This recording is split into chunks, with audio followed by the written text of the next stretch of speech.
morning, everybody, and welcome to High Heat. Nice to have you with us mid to late April here on our busy Friday. Good to have you aboard as far as our baseball show is concerned today as we chat to you about what's going on this 19th day of April, 2024. Weather's still spotty here in the Northeast. Hopefully by next weekend it will feel quote-unquote like spring. Dan Kumyati, he's an Arizona grad, and he pops in and says hello. We have no Benetti today, getting ready for his NHL tonight at 3 o'clock in the morning Saturday after game ones of the Eastern Conference postseason. A lot are in the house today. We'll have some fun with Miss Rizzo shortly. Chris Stavinsky a little later on. Mark Muldrich today. Ariel Epstein with her picks. We'll have fun with that. All right, let's get you started here with a brushback as we are basically into the third weekend of the season. And I'm going to start with the three teams that I think we're a little surprised about: Cleveland, Kansas City, and Milwaukee. Now, the Royals, I'll start there, 12-7. I think they're a little less sustainable than the other two, and I'm going to explain why. Simple. They played 7 games against the White Sox. They're 12-7, and in the 7 games against the White Sox, they're 6-1. So they have been very fortunate to get a lot of cracks at the worst team in the sport, and winning 6 of the 7. They had a 4-game sweep, or a 3-game sweep, I believe it was, at home, and then, of course, they won 2 out of 3 this past. Check that. It was a 4-game sweep at home, and then they won 2 out of 3 in Chicago. They've had very good starting pitching. 2.36 ERA is excellent. Obviously, Seth Lugo's done a tremendous job. Haven't used that bullpen too much. You know, they're going to do what they do offensively with Witt and Salvador Perez and what they've done from that standpoint. But again, Kansas City, they've been a little fortunate because of the schedule. Now, you love the starting pitching. You love the idea that they spent money in the offseason, try to around the periphery without going too crazy. They've spent some money as far as the offseason is concerned. I like what we've done there. And this is a franchise that, after last year where they were almost as bad as the A's, if not worse. I think they won 56 games and the A's won 57. I'd have to look it up. I do like the idea that Kansas City has been a lot better in a bad division with opportunities. Now, they only get 2 more cracks at Chicago. Keep an eye on that. They were relatively competitive against the Mets last weekend at Citi Field, so good sign there. The one negative about the Royal franchise is the vote in Jackson County, which did not support them moving into downtown Kansas City or a refurbishing of Arrowhead. And I had George Brett on radio this week, and George was shocked that they did not vote for that, and he thought maybe the state of Kansas was a possibility down the road for both franchises. I'd be shocked, but that's what George said he would know. Anyway, to make a long story short, 12-7 from the Royals' perspective with where we are. 2.36 ERA, that's the most important point. That's what you like best. They do have the Orioles this weekend at home, a good offensive team that's hit 1 million home runs. We shall see. Cleveland's done a tremendous job. They've obviously found some offense. They've won 13 of 19 games, and they've done so with obviously some damaging news with the pitching scenario, with obviously Bieber gone for the year, and they handled that well. New manager in Vogt, who's done a nice job too. They did a good job at Fenway. They won 3 out of 4 in Boston. They hadn't done that in a long, long time, winning 3 games in Fenway Park in about 20-something years. They've done a good job. Give the Guardians a lot of credit here as far as the American League Central is concerned. And they never beat the Yankees. And so last week when the Yankees went in there and swept that Saturday doubleheader after the postponement, you wondered about them on Sunday, and they came back in the bottom of the 10th and won a nice game where they needed to have it because they have a lot of trouble. They get overwhelmed by the Yankees. And they did a nice job of getting just the 1 game with what they had to get. So the Guardians at 13-6, you know they're going to find pitching. They usually do. You like the idea that they've hit a little better than normal. That short, the Jimenez has done excellent. Ramirez is a good offensive player. Vogt's had some juice with them. They've scored some runs, which is a good sign. 13-6 in the American League Central. The ownership and the front office will do a good job of supplementing when they want to get supplement when they have to in the middle of the year. Clase seems to have bounced back, and the bullpen done a little better job. So the Guardians at 13-6, I like them more. And they've had a series against the White Sox too. Now they actually lost a game to them. They've had a series against the White Sox too, and that is a big plus when you're playing the 3-15 Chi Sox. But Cleveland right now, good job for them in that American League Central too. And give Milwaukee credit. They've obviously they've had a lot of issues with Yelich, but they're 3rd in the majors in runs. The new manager Murphy, who he likes, done a good job. Peralta, top of the rotation. The Brewers have done a very, very good job. What are they, 11-6 in the NL Central? And the NL Central, both these divisions are in a situation where obviously you can, win 85, 86 games and be right there at the end of the day as far as late September is concerned. Milwaukee, they walked in to beat the Mets. They did a nice job on that opening weekend. The kid in the outfield has done a nice job too. The rookie, who everybody seems to love, they're going to be able to handle their rotation, their bullpen, and no Devin Williams, and they're going to be able to figure out something in their bullpen. They did a good job in Baltimore, winning 2 out of 3 against the Orioles, and they scored 1,000,000 runs in the first 2 games of that series, so you like that too. Milwaukee's got a culture. They usually win. I think that's, that foundation was laid, obviously, by Stearns and ownership over the last, whatever it may be, 10 years. They've taken some shots at postseason. Last year was completely disappointing, and they had to trade Burns and no Woodruff. But Milwaukee's got a winning culture. When you have a winning culture, sometimes that goes a long way. The catcher, Contreras, has been wonderful. He's a good offensive player. That was a good trade with Atlanta. So we give a couple years ago. So we give the Brewers at 11-6 a little credit. Remember, folks, in these Centrals, and first of all, the American League is down. All right, Houston's down. Texas hasn't been great. Seattle's under 500. The American League is down. So, outside of the Yankees and the Orioles, right now in the first 2 weeks of the season, you don't, and, basically 18 to 20 games, that's way too short a sample size. But the American League isn't that good.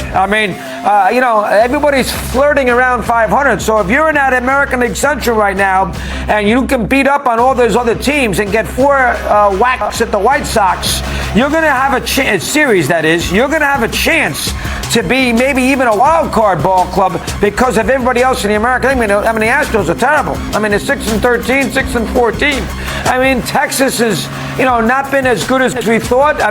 Listen, the Rangers with Bochy will be good at the end of the day. They're going to get some pitching reinforcements. Jack Leiter is going to be a lot better. But the Rangers, you're going to, somebody. But I don't like, Seattle's offense is still spotty. Rodriguez has not been as good since they got him signed to that big contract. Even George Kirby has had 2 bad starts. Castillo is not nearly as good as he was. He was bad at the end of last year. He's had a bad start this year. Their pitching probably not quite as great. And Seattle hasn't been very good. So if you get off to a good start in the American League Central, as the Guardians and the Royals have, you get a chance to parlay that into some good things as far as the rest of the year is concerned. Because Tampa and the Red Sox, Toronto, they flirt around 500, and it's just Yankees and Orioles. We keep an eye on that. And Milwaukee, now listen, the National League's a little better because the Dodgers and Braves, you know where they're going to be here at the end of the day. The Phillies will be good at the end of the day. Mets, much more, after an 0-5 start, done a pretty good job. They got some spunk, and I didn't think they would, so we give the Mets a little credit too. And Arizona and the Giants and the Padres will be in the mix. Padres, they sent Darvish to the IL, but the Padres, obviously, you would think at the end of the day might have a chance. So Milwaukee has got an opportunity. Plus, the Cardinals haven't been very good. Cincinnati, Pittsburgh obviously has played pretty well, but they just got swept by the Mets. I got to see how they respond to that. With the Pirates, I put them in this surprise list too. I'm going to leave them out right now because of what happened at Citi Field, and I'm just going to put Milwaukee in. Milwaukee went to Citi Field, swept. Pittsburgh went to Citi Field and got swept. So I'm going to leave the Pirates out, but I like where Milwaukee is. Again, a winning culture. Nice job by the Brewers. So the Brewers, the Guardians, and Kansas City, 3 teams. We're trying to find some avenues to get this show started every day. I can't do the Yankees and the Astros every afternoon, and I know Verlander pitches tonight. I get that, but I can't do them every day. So I'll find, and I can't kill the White Sox, Marlins, and Rockies every day either. Sometimes you got to leave them alone. So we do the Royals, the Guardians, and the Brewers on our busy show on this Friday morning. Alana will supplement, and Miss Rizzo says hello. We welcome her to our show. Alana, well, how are you today? Things good? I am good, Chris. Good morning. Good morning, everybody. Yes, Justin Verlander does make his first start of the 2024 season for the Houston Astros against the Nationals in D.C. So that is going to be hopefully a good boost for the Astros. I still am not writing them off. It's way too early in the season to think that they're not going to rebound. I definitely believe that they will figure things out. Obviously, getting Justin Verlander back is a good start. But talking about the 3 teams that you were just talking about, the Cleveland Guardians, what's impressed me the most, even despite losing losing Shane Bieber, which is a massive blow, is this is a team, Chris, that is actually hitting 5.37 runs per game. It's second in the American League behind the Orioles. And that's pretty good. It's best in the division as far as the Guardians are concerned. Another thing that impresses me about what Cleveland is doing is the bullpen ERA. I have said for a long time that Emmanuel Clase does not get the credit that he deserves in that bullpen. This bullpen ERA right now is 2.29, second best in the league behind another division foe in the Detroit Tigers. Emmanuel Clase has a 1 ERA and 5 save opportunities. This is a team that seems a little bit more well-rounded this year, Chris, than they did last year. I wasn't really convinced about the offense last year for the Guardians. It seems like they've picked it up a little bit. And it's not actually coming from Jose Ramirez, who typically is the one that you can count on. Their perennial third baseman, perennial all-star.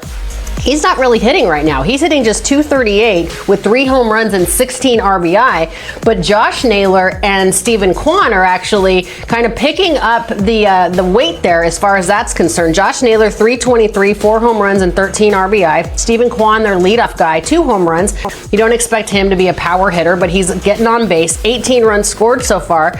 And again, losing Shane Bieber is a huge blow, but Logan Allen, Tanner Bybee, Carlos Carrasco, Tristan McKenzie, and even Ben Lively, who got sent back down to the minors, had a decent outing as far as when he got the call up to the major league level. So they're doing enough as to what they need to do right now in the division. As far as the Royals are concerned, they don't have any massive injuries that they're worried about, but I of course love the pieces that they've put together. We know Bobby Witt Jr. was going to be a star. The Royals obviously love him very much, signing him to that massive contract extension. Well earned, well deserved. He's hitting .321, 4 home runs, 18 runs scored, 4 stolen bases. Salvi Perez is a guy that he is just clutch. You can count on him all the time. This guy's still, a veteran in the league, still producing, Chris. .324, 5 home runs, 17 RBI. The rotation's been good. Seth Lugo with a 105 earned run average. Michael Wacha, Brady Singer, Cole Reagans, Alec Marsh. They have a really good starting rotation. The starters ERA, Chris, 2.39, second best in the bigs behind the Red Sox. And the Red Sox are another team that we talked about it a lot yesterday, probably deserve a little bit more credit than we're giving them, especially the starting rotation for the Sox, but the Royals rotation is right there with them. As I said, 2.39. As far as the Brewers were concerned, I was very curious as to what was going to happen with them. After they traded Corbin Burns, after they lost Woodruff for the entire season, and they lose Devin Williams to that sore back, I was like, how is this going to factor for the Brew Crew? Because when I think of the Milwaukee Brewers, I don't think offense. I immediately think pitching. But still, they figured it out. Freddie Peralta's been great, a 2-0 start with a 2.55 ERA. Colin Ray's been good. Joe Ross has been decent. Wade Miley and DL Hall need to kind of get their ERAs a bit lower. But you mentioned Contreras. He's hitting .358. Bryce Terang is hitting. Willie Adames is hitting. Jackson Chourio, the rookie, 3 home runs and 11 RBI. They are scoring almost 6 runs per game. So again, when you think Brewers, I think pitching. But this year, Chris, it seems like the offense is what's carrying this team so far. We will see how long they can sustain it with, obviously, Christian Yelich going on the IL. But it's almost like the Brewers have flipped the script a little bit. Not so much focused on pitching, but more having the offense that complements the team. They made a great trade getting Contreras. Good job by Alana. All 3 teams, we'll keep an eye on them, and their divisions are winnable. So that is important. And Kansas City, good start for them. I like that. Again, White Sox. All right, here we go now. Obviously, High Heat presented by Kit Kat. Today's a ballpark cam. Yankees in Tampa tonight. That game is in Tampa. Remember, tomorrow they're going to have a pregame ceremony for John Sterling. We talked about John with my old radio partner earlier in the week. As he says goodbye to the Yankees, and that's going to be an emotional day for John. And we'll have some fun with that tomorrow. That will be at Yankee Stadium. Joe Sherman, of course, all things MLB Network, does a wonderful job. And I guess we'll start there. Joe, thanks for coming on, pinch hitting there. Appreciate it, number one. Number two, it's a big day for John tomorrow. 36 6 years as the Yankee play-by-play guy in a glorious scenario and a great career prior. I mean, he's a big reason why I like sports talk, because I used to listen to him in the early 70s, and I know you've known him for a long time. So John gets a big afternoon tomorrow at Yankee Stadium. Give me your thoughts. Go ahead. Let me hear. Chris, it's another place you and I have something in common. There's my dad is so meaningful to me. He passed away a couple of years ago. We used to sit in the living room and listen to WMCA together and listen to John's show. The talk show, which was one of the first sports talk radio shows. It was a bonding thing for me and my dad. My first year I covered the Yankees as a beat from 1989 to 95. John started in 89 on the Yankees. And, the one thing, Chris, and again, it's something that John has in common with you. He likes newspapers and newspaper people, and was one of those guys who was good about giving credit. He was good about opening his booth. When I wrote a book about the 96 Yankees, he read it. He quoted from it. He couldn't have been more gracious in trying to help me sell the book.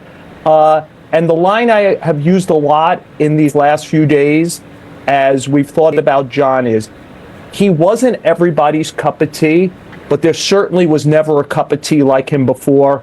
And I'm not sure there will ever be one exactly like him again, how he did things, working in show tunes in old Hollywood and calling a baseball game through the perspective of certainly a pre-Moneyball era. I'm making sure that I'm at the ballpark tomorrow because I like John Sterling. Wow, good job, Joel. Excellent. Well done. You did a great job there, and I've known Sterling a long time. I actually had Kevin Lockery on radio yesterday, and him and Kevin Lockery are close, and Kevin couldn't say enough good things about him. So that's number one. Good job there. Let's do something different. Get away from the New York teams for a sec. How about these bad teams? I mean, the White Sox are 3-15. The Marlins are a mess. Who knows on Schumacher down the road? And the Rockies, I love Bud Black. They're 4-14. They're well on their way. All three of them to well over 100 losses. Any hope for them? What's your take on Marlins, Rockies, and White Sox here as we, basically head to the end of the month in the first month of the season? Yeah, Chris, I was concerned before the season that we could have 4 or 500 loss teams, and those three teams were in it.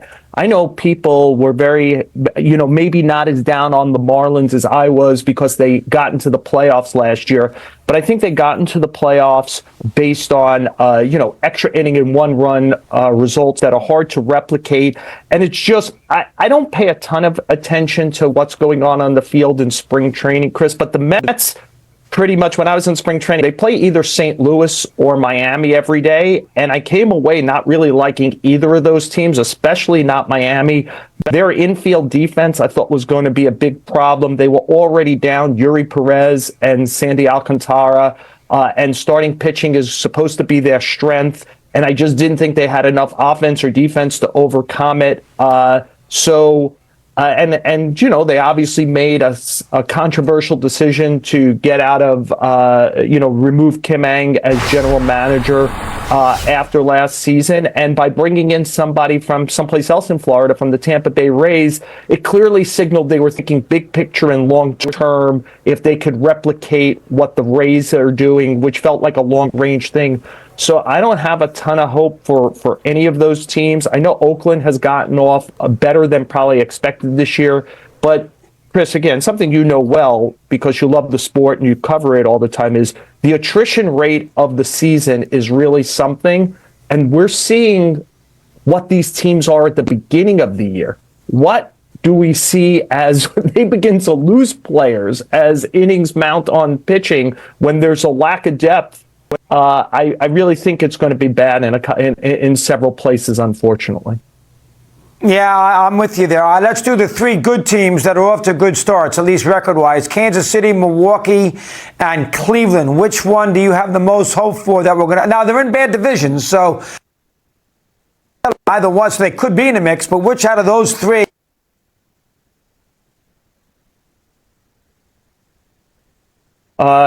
I'm going to begin to talk about them. You froze up on me, Chris. I hope I'm following up on you here. You mentioned the three central teams. Kansas City lost 2 or 3 in front of me at Citi Field, but I kind of thought that they were interesting. I do think Bobby Witt is one of the 5 or 6 best players in the sport, and that's always a good place to start with something. Can Cole Reagan stay healthy? Seth Lugo and Michael Walker are clearly helping. I would pick them in part because of the division. Milwaukee concerns me because I just wonder if they have ultimately enough starting pitching to get through the season. But they've shown over the last few years that they know how to kind of keep things together. And I just wonder in those 2 divisions, Chris, does 85 wins win a division? Yeah, hey, very well might, the 85. And, Kansas City, you're right, got a little pitching, so maybe at the end of the day. Here's what we like. How about hour and 47-minute games? I mean, we got that with the Red Sox and the geez. You had that. I mean, listen, 212 was a quickie yesterday with L.A. and Tampa. The Giant game last night flew 2 hours and 7 minutes.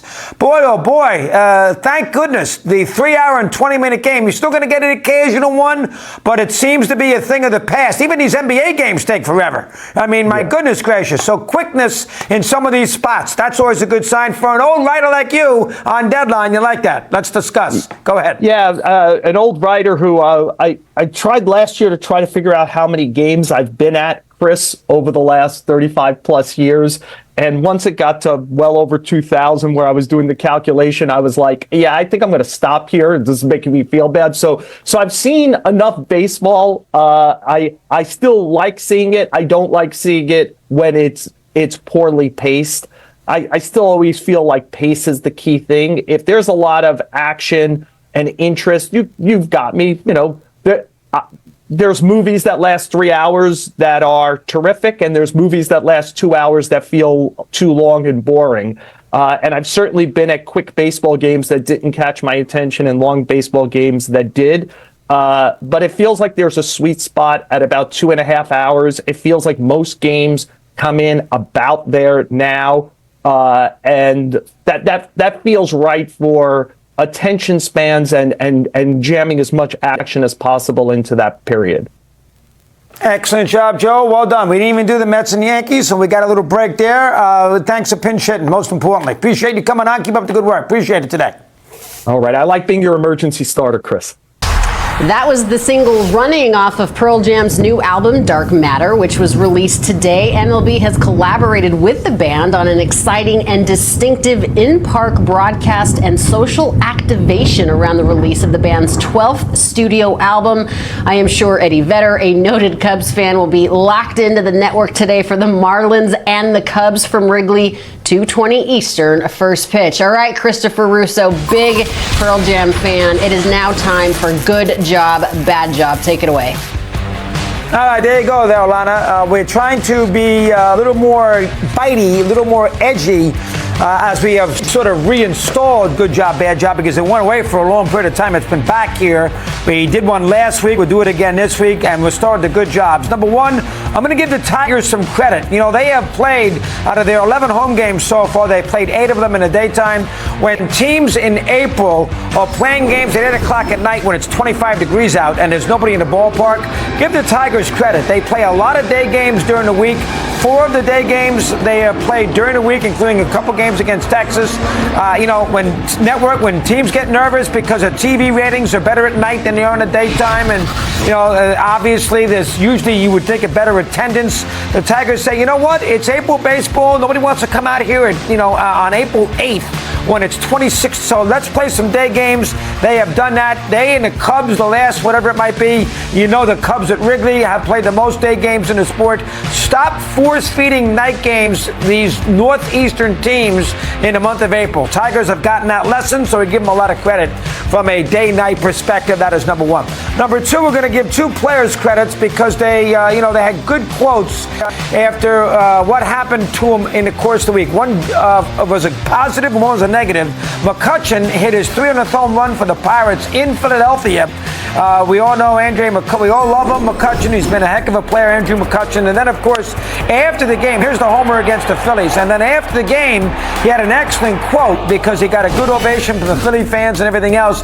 And here is his quote. It's kind of hard to be liked on both sides of the state. And it's nice I got a pretty good ovation from the fans. They show a lot of appreciation for the 3 short years I was here. And I appreciate that because I was a guy making $20 million. And 1 year I wasn't holding my end of the bargain. I felt like I should have done better. That's a heck of a job. That's a great quote. He's telling you how much he's making and say, you know what, I knew I wasn't worth it. That's a great job by McCutchen. He's always been a stand-up guy. I love that quote from him. I saw that quote on Sunday, and I actually circled it, and I said, you know what, that's a good job. Let's give Kutch credit. So that's number 1. And then Pete Fairbanks. He's done a bad job in that bullpen. He's had trouble there for Tampa to start the year. Here are his quotes after he blew a game against the Angels this week. This is at his locker following the game on Wednesday against Anaheim. Here you go. No, I thought it generally sucked. I didn't think it was a specific suck. I thought it was like an all-encompassing type of suck. So, we're going to try and rectify that. But for right now, I'm going to be pretty pissed about it. I'll maybe give it till 10. It's 9:44 right now. We'll give it 16 minutes of sulk, and then we'll, get back on the bump and figure it out. There you go. Good job by Fairbanks. So him and McCutchen get good jobs this week. All right, some bad jobs. Number 1.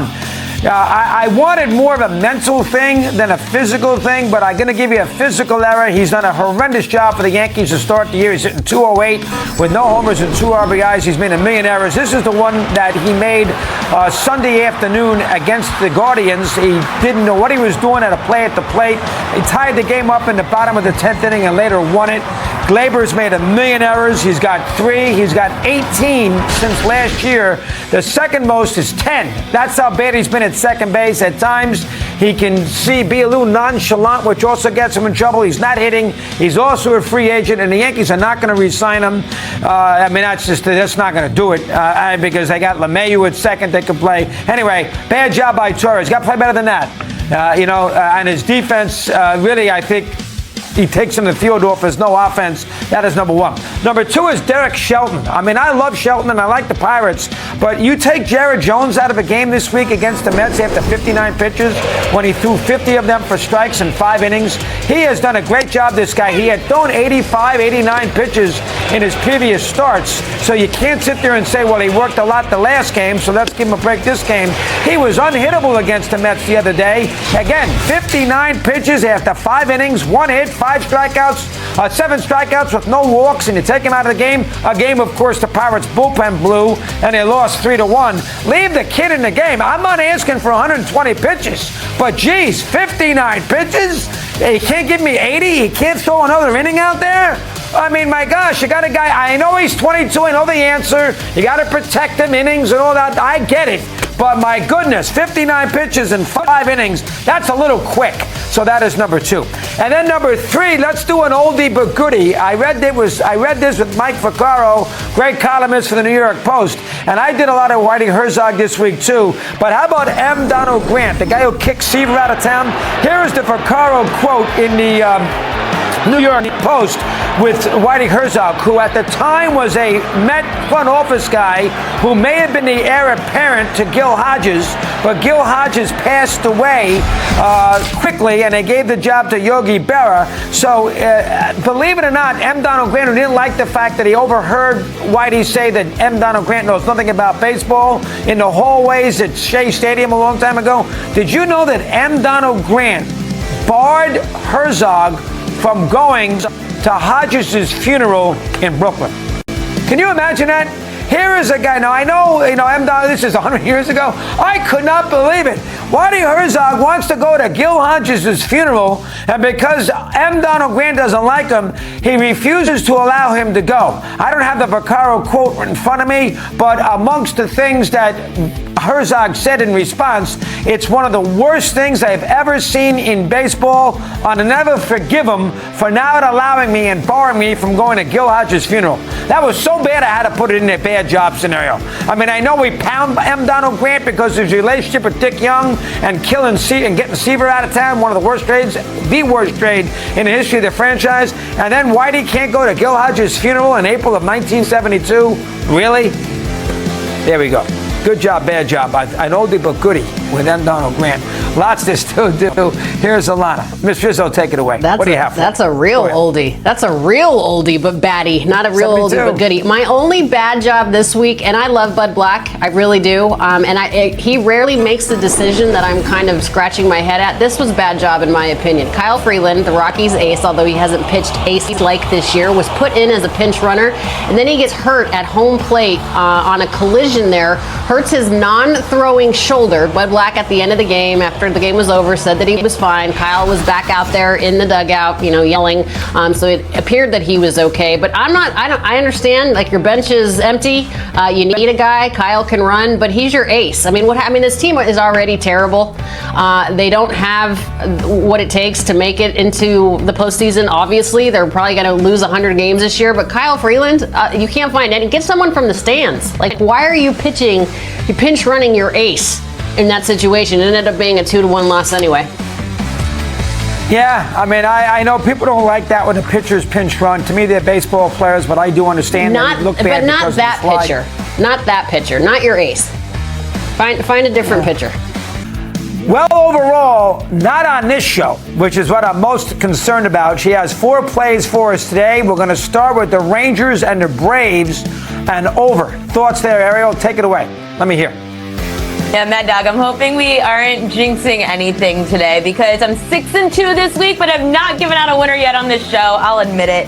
Texas Rangers taking on the Braves. Take the over of 9.5 runs. These are 2 of the best offenses in baseball. Top 5 in runs scored, average, on-base percentage, and slugging.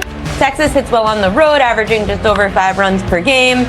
The Rangers lefty Andrew Heaney, he has struggled. 22 base runners, 11 runs in 12 innings pitched. The Braves have the 7th highest OPS against lefties. The Rangers have several bullpen arms likely unavailable. Kirby Yates, Jose Urena. 5 of the 6 Braves home games went over. Take this over, 9.5 runs. All right, not bad. I like that, and the vig isn't bad. All right, you like the Padres against the Giants tonight. Tell me why, and give me the thought process behind that play. Go ahead. Now, the Padres don't play the Giants. Who are the Padres playing? No, the A's. I apologize. Go ahead. So the Padres on the money line against the Toronto Blue Jays. The Padres 6th in runs scored at home. Give the pitching edge to San Diego. Their righty Matt Waldron, more experienced, limited the Dodgers and Giants to 1 run in his last 2 starts. Padres bullpen slightly better. Jays bottom 10 bullpen this year. The Jays 6th least runs scored on the road. Coming off a series against their rivals, the Yankees. I like the Padres in this spot at home. It's around -115 on that money line, Mad Dog. All right, the Giants play the Diamondbacks, Padres, Toronto. Mets are in L.A. now against the Dodgers tonight, and you like the Dodgers over a certain amount of runs. Explain. Let me hear. Dodgers team total over 4.5 runs. You're getting a great buy low number because the Dodgers have been struggling in the last week. Well, now they get a lefty in Sean Manaea, who has done terribly in his career against the Dodgers. Manaea's ERA is above a 7 in 10 games against LA. Mookie Betts and Freddie Freeman have a career average over 340 against Manaea. His fastball velocity is just all over the place. The Dodgers average just over 5 runs per home game. With 10 of the 14 home games, the Dodgers go over their team total. They love to score in LA. Dodgers team total over 4.5 runs. All right, I like that too. And Manaea, you're going to take the under of the strikeouts. You're going to double down with him. Let me hear. Yeah, just Manaea under 5.5 Ks. If you can get this -145, take it there. It's getting very juiced to the -150 range, and then I wouldn't take it. However, Manaea is averaging just over 3 strikeouts a game when facing low K rate teams. The Dodgers are a low K rate team. Even with Manaea on the road, he has struggled against these low K rate teams against lefties. So I'm going to take the under here, 5.5 Ks for a pitcher averaging about 3 against teams like the Dodgers that don't strike out much. That is a risky one because you're basically doubling down on the same player. Because, if he pitches well, the Dodgers won't score, and he could, so you're doubling. This is an That's very pessimistic. Manaea thing these last 2. Say again? It's very pessimistic to think that way. Maybe it's correlated and we win. That's the way to look at it. But you're doubling down on the one, so you could get burned twice. A double whammy game for Ariel. So the Mania scenario with the Dodgers, Padres against Toronto, and the Rangers overruns with Atlanta combined. You like all three at 9.5. Good job. Is it 9.5 for that? Yes, it is. 9.5 with the Rangers. Good job there, Ariel. Good luck this week.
It is a speed limit enforcement of 100 kilometers ahead of about 400 meters.